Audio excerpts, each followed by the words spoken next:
We have got a goalie goal again in the National Hockey League, along with a big trade. We have our women's hockey spotlight and a busy weekend ahead.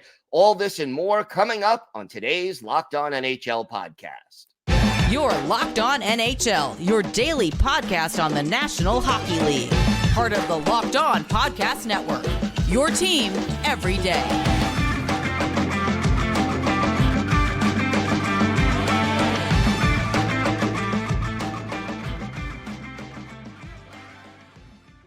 And welcome, everybody, to the Friday edition of the Locked On NHL podcast, part of the Locked On Podcast Network, your team every day. I want to thank everyone who makes Locked On NHL your first listen every day. Don't forget to subscribe on YouTube or wherever you get your podcasts so you can get new episodes as soon as they drop. Today's episode is brought to you by FanDuel. Make every moment more. Right now, new customers get $150 in bonus bets with any winning $5 moneyline bet. That's $150 if your team wins. Visit FanDuel.com/LockedOn to get started. Happy Friday, Rachel. Happy Friday indeed. A lot of interesting things going on around the NHL. But, to me, we've got to start with a goalie goal because you don't see those every day. You do not. Congratulations to Tristan Jarry of the Pittsburgh Penguins. It also capped off a really solid comeback win for them in that game against the Tampa Bay Lightning. Both teams have had some missteps and struggles at the beginning of the season, but are starting to try and get things back together. So for the Pens to have that comeback and also have such a cool moment was really nice. Yeah, a nice little bonus. And as you said, the Penguins are starting to get back on track after a rough start. And, Jarry now joining an exclusive club, although we had two in the calendar year so far of 2023 with 1 month to go, with Linus Ullmark getting one back in February. Yeah, it's they tend to come in streaks, I think. Yeah, they do tend to come in bunches. And, even so, what was it? The 17th goalie goal in the entire 100 plus year history of the National Hockey League. This is not something that happens all that often. Not at all. It goes back to the 70s, the very late 70s, just before the end of 79 for the first one by Billy Smith. And, it's interesting that you can sort of track whether they were deliberate, like shots on goal from the other end of the ice versus just an own goal. And the goalie was the last one to touch it. So they get credit for it, which is another side track bone to pick I have with hockey. I don't think own goals, like, people should get credit for them. But that being said, it's still a remarkable accomplishment for any goalie. It is. And I do remember the very first own goal, goalie goal, which was by Billy Smith. It was an own goal. The actual last person to touch the puck was Rob Ramage of the Colorado Rockies. And, there was a penalty coming up on Colorado. Ramage tried to pass it back. The last Islander to touch the puck was Billy Smith. And voila, the very first goal by a goaltender. Now, before that, you had guys like Jerry Cheevers and Ed Jockerman who were trying deliberately to score a goal but never quite pulled it off. And the first goalie to actually shoot the puck into the goal was Philadelphia Flyers goalie Ron Hextall. Yeah, and a former GM of the aforementioned Pittsburgh Penguins. So it all comes full circle here. But yeah, of course, we know Ron Hextall has scored two goalie goals in his career that were both deliberate shots on goal. I say that because I'm salty about Martin Brodeur, who has three of them, but two of the three were actually just own goals. So I don't count them. That's fine. Come at me. But I was lucky enough to be in attendance for Ron Hextall's second goalie goal, which was in the 1989 playoffs. I was a wee child. But I think that it was just so cool to see, and the building just absolutely exploded. and definitely one of my fondest memories of watching Flyers hockey as a child. Yeah, I would think so. And the fact that it was in a playoff game just makes it, that much more exciting. And, look, Hextall, he was a colorful guy. He was very combative, as was Billy Smith for that matter. And yet, Yeah. being able to score goals deliberately like that was another part of sort of his persona. And he was pretty good at it, I have to say. And it's interesting because you have like some very well-known goalies like Martin Brodeur and Evgeny Nabokov, and then some of the more obscure goalies that actually scored a goal, like Damian Rhodes, for example, or Chris Mason. Not players who go down as Hall of Fame goalies or even All-Star goalies, but they had that one moment where they got their own, scored a goal. Yeah, one of the obviously more well-known goalies who scored one is Pekka Rinne, and I feel like to me that it's so cool that he was able to accomplish that, and it was like a legit shot on goal, and just like a little nugget in his remarkable career. And if he wasn't able to win a Stanley Cup, at least he can say that, right? Yeah, absolutely. It's something that looks good on your resume. Let's put it that way. And Yeah. it's a fun little factoid. So yeah, I've always enjoyed goalie goals. They are rare, but it's fun when they happen. And I think it is even more fun when they do shoot the puck deliberately into the goal. Absolutely. Absolutely. And it is such an unusual occurrence. It is almost like something that would be part of a hockey fan's bucket list, because it's not something that everybody could say that they've seen. Now you got to see one live. Yep. What are some of the other things that would be on your hockey bucket list, or the typical fan's hockey bucket list? Like, I want to see this live. Yeah, I've been to many Stanley Cup final games. I've been lucky to attend those. I've been to many NHL playoff games, and I've been to 5 outdoor games. But one thing that I have never seen is the Stanley Cup being hoisted in Uh, person, and that one eats at me. I just, even being on the losing side as a fan, I still haven't seen that. And just to be in the building when a team wins the Stanley Cup, if I'm a fan of them or not, I think it just would be so cool. I have done that twice, as a fan before I was even in media, and it was exciting. Neither time was for my team, but I did see the Devils win in 1995, and I was in Philadelphia when the Blackhawks won on that Ugh, that phantom was a goal. We terrible didn't even day. know the puck went in, and all of a sudden we see the Blackhawks We're celebrating. not, So yeah, yeah, that we're not talking about that day. That day yeah, did not no, I happen. know, but I was there, and I did see the cup awarded then, and I've been to an outdoor game. I have not seen a goalie goal in person like you have. Have you seen a hat trick in person? Oh, yeah, Okay, many times. That I've absolutely seen that a lot, and it is a ton of fun. I love it when arenas do, like, a display of hat trick hats that they put in, like, a case or something yeah, as yeah. in the concourse. I think just to see, like, old beaten up hats that people have chucked, I think is a lot of fun. Yeah, I think, the other part of these bucket list things for me is actually skating on NHL ice. I've been lucky to play hockey on 3 NHL rinks Wow. in my life. So I think the greatest one of them for me, and like, I can't believe I'm saying this because I have played hockey at the Wells Fargo Center in Philadelphia, and that was a special moment for me. But I've played hockey at Madison Square Garden, and I gotta say, like, that is a thing. Like, you look up at that ceiling Yeah. from the ice when you're on skates. I got an assist in that game, so I felt pretty good about it.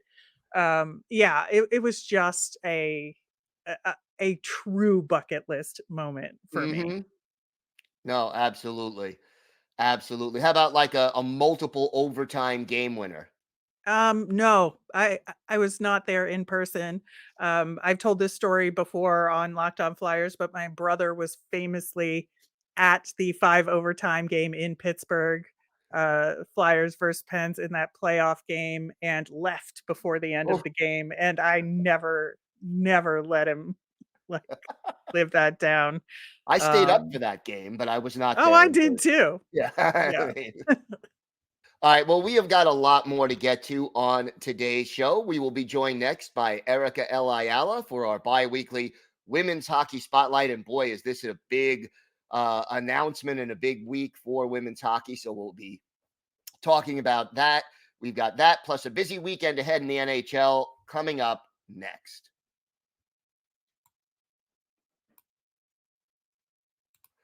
Today's episode is brought to you by FanDuel. As the weather gets colder, the NFL offers stay hot on FanDuel. Right now, new customers get $150 in bonus bets with any winning $5 money line bet. That's $150 if your team wins. So if you've been thinking about joining FanDuel, there's no better time to get in on the action. The app is so easy to use, and there's a wide range of betting options, including spreads, player props, over-unders, and more.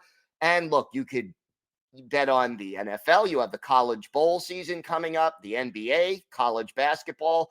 And of course, you could use your knowledge of the National Hockey League on FanDuel as well. So visit fanduel.com/locked on and kick off the NFL season. That's fanduel.com/locked on. FanDuel, official partner of the NFL. This has been a very busy time in the world of women's hockey. A lot of big announcements coming up. So it's great to have Erica L. Ayala back with us for our bi-weekly women's hockey spotlight. And Erica, where do you begin? So many big things happening right now. Yeah, for sure. We kind of expected this with such a short runway for the Professional Women's Hockey League. We knew that a lot of announcements were going to have to come. The league is getting ready for an evaluation tournament in Utica, New York. And so the first thing that was announced alongside the National Hockey League was that with the expansion of the NHL All-Star Weekend to start on Thursday, one of the activities on that Thursday, the player draft, man of the year, and then there will be a 3-on-3 showcase. Now, a women's showcase. Those who are familiar with the NHL All-Star Weekend since I'd say about 2019, 2020, you know that there has been a slow integration of women from the U.S. and Canadian national teams as a part of the showcase. Kendall Coyne-Schofield stands out as being able to slot in the fastest skater, and then Sarah Nurse pulling a Forsberg last year in Florida. But this is the first time that the NHL has designated a specific women's pro league to participate in the All-Star festivities. We did see several years back that the CWHL and the NWHL played an exhibition at the Winter Classic. That's when I guess it was being hosted in New England. That being said, that was an unfortunate injury for Dena Lang, who played at the time for the Boston Pride. So it's good to see that the PWHL has been able to get integrated. I spoke to Jana Hefford earlier this week. It sounds like this has been something that's been in the works for a little bit, and the PWHL schedule was taken into consideration as they were planning to slot into the NHL All-Star Weekend, which of course leads to our next piece of news. Yeah, we have not only do we have opening games, home openers that were announced with great fanfare, but we have a full schedule for all teams and buildings for all of those games, which has been long awaited information. For sure. So the PWHL will tip off on January 1st. So we've been saying that they plan to drop the puck in January. They plan to drop the puck in January. Well, they are not going too deep into January. On January 1st, they will host their first ever game. And then throughout that weekend, all 6 of the teams will play. Again, in my conversation with Jana, I asked her about perhaps an activation at the Winter Classic. Of course, the Seattle Kraken will be hosting the the Golden Knights on January 1st at T-Mobile Park. She did say that that was a part of the conversations, but the league, according to Hefford, really wanted to emphasize having its opening games in their own markets. So I think that does make a lot of sense to have fans that are in the areas that are being represented by the 6 PWHL teams to have kind of first dibs, if you will, on seeing the league in action. And yes, Rachel, as you mentioned, we also have a schedule, and the schedule will take the league through May. And it's about 76, I believe, games. And they will play through May. They're going to take a break, of course, during the IIHF Women's World Championships, which will also take place in Utica this year. Or 2024, I should say. We're not quite at 2024 yet. and talk to me about the rinks. Where are the teams going to play?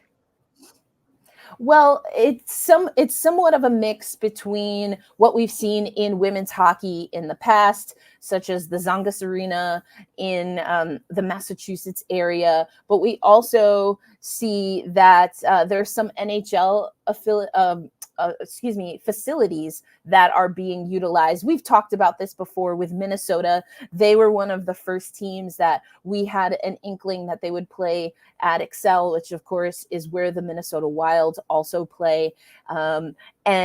Actually, the new arena in Long Island is also on the list for PWHL New York. They will also, though, spend some time in Bridgeport, Connecticut. So not every PWHL team is going to have the same home ice. And that is something that we heard early on from Stan Kasten, who represents the Board of Governors. Jana Hefford has said that as well. And in talking with Jana, I also talked to her a little bit about the reporting that the league, the PWHL, is going to use AHL and NHL rules. And one of the big things when it comes to, well, there's two things really that will stand out. I think one caters more towards a men's hockey crowd and another one more interesting to a women's hockey crowd. So I'll start with the women's hockey crowd being very curious about the use of the trapezoid. That's not something that we see in women's hockey and at international ice or college rinks and the like. And so some of the PWHL teams will play in rinks where there is no trapezoid. And it sounds as though, from my conversation with Jana earlier this week, that she wasn't exactly sure where they were going to land with using a trapezoid, because there will be one in NHL arenas, as I mentioned earlier. So it sounds like some things are still very much in the works, or at least being finalized. But the emphasis on using AHL and NHL rules had to go by officiating. And we do know that Jana Hefford, who is the senior vice president of the PWHL, has said that the NHL has been a really good kind of, mentor as they're going through this, and has offered all kinds of support. And I deduced from our conversation that one of the things that the NHL perhaps and other advisors suggested is that if they really wanted consistent officiating and be able to use officials that were familiar with a very specific type of rule book, that using AHL and NHL officials was the best scenario. I found that a little bit interesting, Rachel. As you know, a lot of the promotion of this league has been that it's best players in the world competing against each other, which means that there are a decent amount of Olympians representing not just the United States or Canada, but other countries as well. And it seemed like a no-brainer to perhaps just use IIHF rules. However, that's not what the league is doing. And it again sounded like that was an advisement that the PWHL was given for consistent officiating. And so that led me to ask Jana about whether there's a little bit of an opportunity for the PWHL to be innovative when it comes to women's hockey. And the second topic that I mentioned being, of course, body contact. There's not any legal emphasis on legal, body contact that a player can make in any level of women's hockey if they're not playing the puck. And of course, at all levels of hockey, we're seeing that body contact along the boards or within that area along the boards is definitely being officiated differently. There's no emphasis really on what that will look like. The AHL and NHL rules will be modified specifically for body checking. There's not going to be, open ice hits or anything like that in women's hockey. I did also ask about visors, because of course we see at the AHL and NHL level that male hockey players and AHL, NHL hockey players wear visors. And she said, if I'm being honest, much to my excitement, that there is not only going to be no change in helmets, so it will be full face protection, either bubble or cage, but also that there's really no interest in changing that. I'm always of the opinion that I just think full face coverage sounds like an important thing in hockey, but that's just me. And then I did ask about neck guards. This has obviously been a conversation in hockey, even for the Seattle Kraken, the team that I cover. We've seen Yanni Gourde experimenting with different neck guards. And Jana Hefford said, for now, the PWHL will not mandate neck guards, but they are being highly recommended. And the PWHL is making every effort to provide guidance and to provide any equipment and to also follow the technology as they move forward. So again, not mandated within their rule book, highly recommended, and the PWHL expects to follow the technology there. But just another point when it comes to officiating, there will be, it sounds like, an opportunity for the PWHL to work with USA Hockey, Hockey Canada, even the NHL, the AHL, and to do a little bit more officials or training for officials and combines like we see in other leagues. That was something that Jana Hefford mentioned. She didn't expect for that rollout to be for this year, and they will just lean on the expertise of those officials that are familiar and that are trusted to enforce consistently. She talked about that very, very often, the consistency. That's what they're going to lean on. But she mentioned something interesting, Gil, that she's under the impression that there might be players, even after the first season and certainly beyond that, that will step away from playing hockey, and that making sure they have a good pipeline for being able to train and build officials that are going to work their game will also benefit some players who maybe in the PWHL or really otherwise want to transition into officiating after they play. That's really interesting. And also, with the hybrid rules potentially coming into place between IIHF hockey and NHL, AHL style hockey, because more of the women officials that have come up the ranks have done so on the IIHF side of things. And so to have them transition into AHL, NHL rules is going to take some time and training. So I'm glad they're doing that. Yes, absolutely. And to your point, there was an emphasis in prior versions of women's hockey to have women officials. And again, those are usually at the international level. However, we have seen at the AHL level in particular that there's been some headway. And I would like to think that at least part of that is because you have Haley Moore, who used to work with the NWHL, and I don't think she crossed over into the PHF era, but she worked with that league and was a president of the Boston Pride, and of course their first GM. So she's working with the AHL now in an executive role, and we've seen that there has been some emphasis on having more women be trained with their rule book. Very, very good. And also now I see that the roster formation is going to take a little bit more shape. Talk to us quickly about that. Yes, for sure. So we knew that there would be a training camp roster, and this is something that, again, you see not just across hockey, but in a lot of sports. You have a training camp crew that you have to make your camp competitive. These are players, some that are signed, some that aren't. And then you have people that you invite to camp. So we're still waiting for that list to officially be announced by the league. Some reporters have already been reporting on it, but we know those rosters, have been trimmed down. And as I mentioned, there's an upcoming evaluation camp in Utica, an emphasis on evaluation, because the theory, at least, is that some of those players that have been waived, they can be evaluated by other teams at those camps. So we're waiting to see if other teams will pick up some waived players, add them to their eval camp roster, and potentially find their way on a PWHL roster once those are officially announced closer to puck drop. All right. Well, busy time, very exciting in women's hockey. Erica, thank you so much. Always great to have you here. We have got a lot more to discuss on today's show. A busy weekend of NHL action coming up. We'll have all that and more next on the Locked On NHL podcast.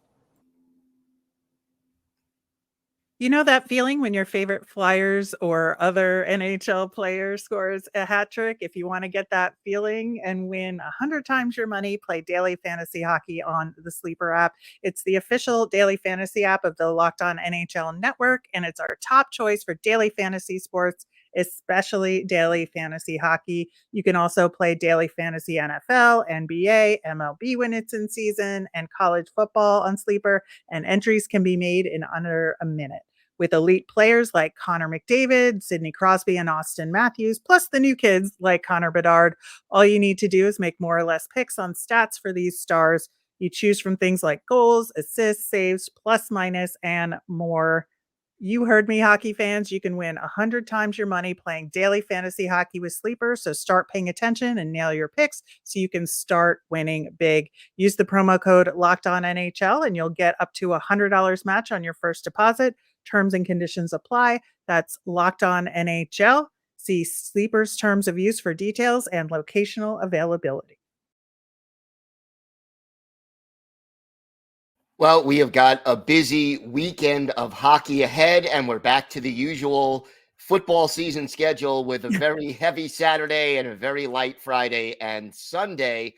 Let's take a look at the schedule right now.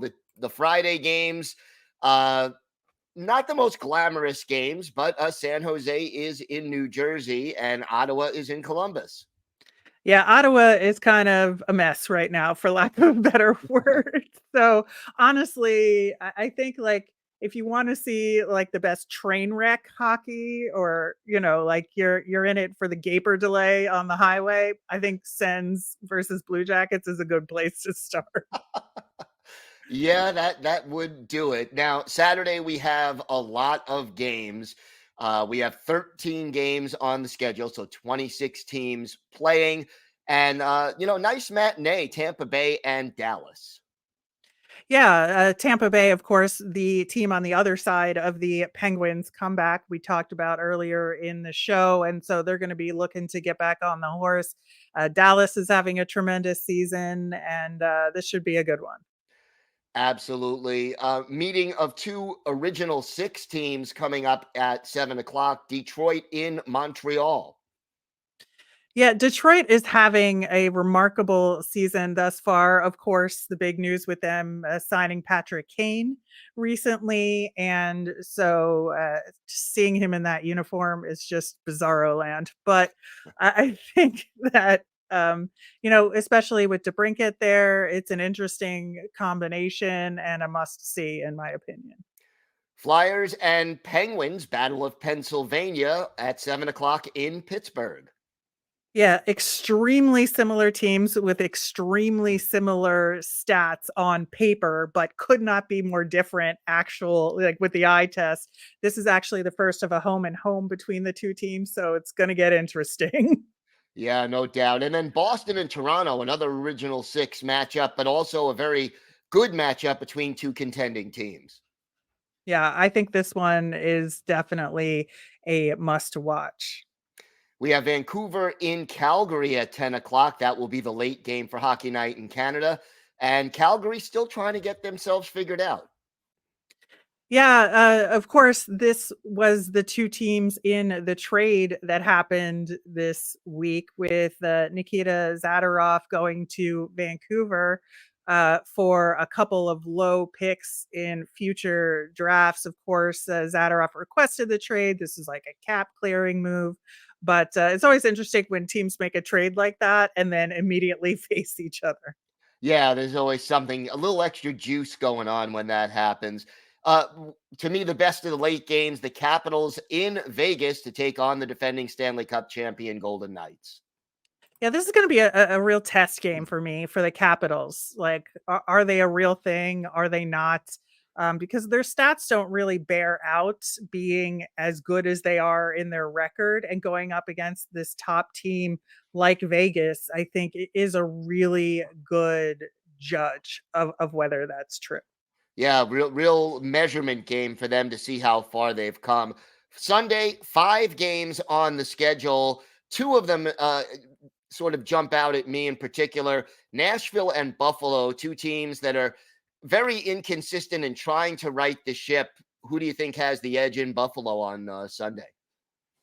I want to say Nashville. They did have a good winning streak going, and just lost to end it. But I feel like they're in a position to rebound from that a little bit better. And the Sabres are just so hit or miss right now that it just feels like Nashville has the upper hand here.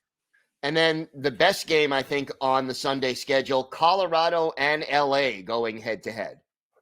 Yeah, very fun matchup here with 2 contending teams. And I really like that it's 8 o'clock on the East Coast. So those of us who want to get a chance to watch some more West Coast action can actually do so. So I'm looking forward to that. Yeah, something to look forward to. Well, Locked On has launched the first ever national sports 24/7 streaming channel on YouTube. Locked On Sports Today is here for you 24/7, covering the top sports stories of the day with the local experts of Locked On, plus our national shows covering every league. Go to Locked On Sports Today on YouTube and subscribe to your first ever national sports 24/7 streaming channel. That's going to do it for this episode of Locked On NHL. I'll be back on Monday with 3 of our local hosts talking about the biggest stories from around the league. Thank you, Rachel. Thank you to also Erica L. Ayala for our Women's Hockey Spotlight. Have a great weekend, everyone, and thanks for listening to and watching the Locked On NHL podcast.